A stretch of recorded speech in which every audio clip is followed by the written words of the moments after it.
All right, so I'm going to get right into it. We're going to talk about how substances are transported between cells and across membranes using active and passive transport processes. So let's start with simple diffusion. Simple diffusion is the process where atoms, molecules, or ions, or anything like that need to move from an area of higher concentration to an area of lower concentration to become more evenly distributed or diffuse, which is where we get the name. So we have a small little diagram here. And we can see that this is my solvent in water, and we're going to pretend like this little red block is salt. And the next step over, I have my salt molecules still closer together, but starting to dissolve. And in the last one, they're pretty evenly distributed throughout the solvent in the water. So they've diffused to spread out evenly within the solution. There's another kind of diffusion called facilitated diffusion. So where simple diffusion allows substances basically to just flow freely through a cell membrane or throughout a solvent, facilitated diffusion is when a substance needs help to cross the membrane. And to do this, it uses carrier proteins or protein channels to move usually non-lipid soluble substances across a membrane. And I have a little diagram for that as well. So we can see, starting up at the top, we have our carrier protein and our particle that's being transported in our lower concentration area.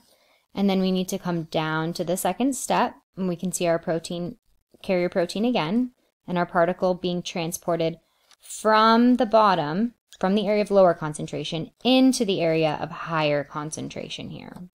So that's pretty much facilitated diffusion. And another thing we're going to address is active transport. Active transport is movement against a concentration gradient. So it's essentially moving from an area of lower concentration to an area of higher concentration, which is the opposite that we had with diffusion. And active transport still uses carrier proteins, just like facilitated diffusion, and it's moving in the opposite direction, like I said. So some of those characteristics that we just talked about are moving from an area of lower concentration to higher, using carrier molecules, and it's using ATP as its source of energy to move those molecules. And there are two types of active transport that I want to talk about: exocytosis and endocytosis. So we'll start with exocytosis.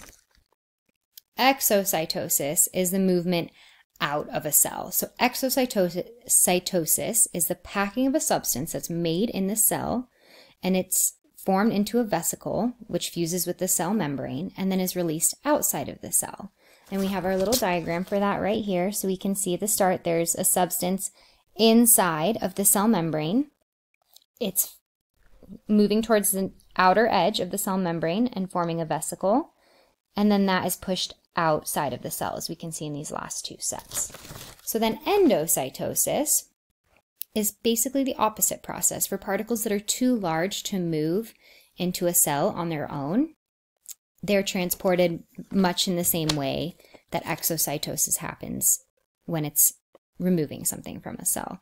So basically, we can see in my little diagram, we have our cell and my nucleus down here. There's a particle that needs to be transported into the cell. So we can see the cell membrane kind of giving way here and starting to create a vesicle around our particles, and then that is then released inside of the cell. So that's my rundown of diffusion, active transport, and the different types and differences and all of that. Hopefully this was easy to understand and the diagrams helped. That's all I got for you.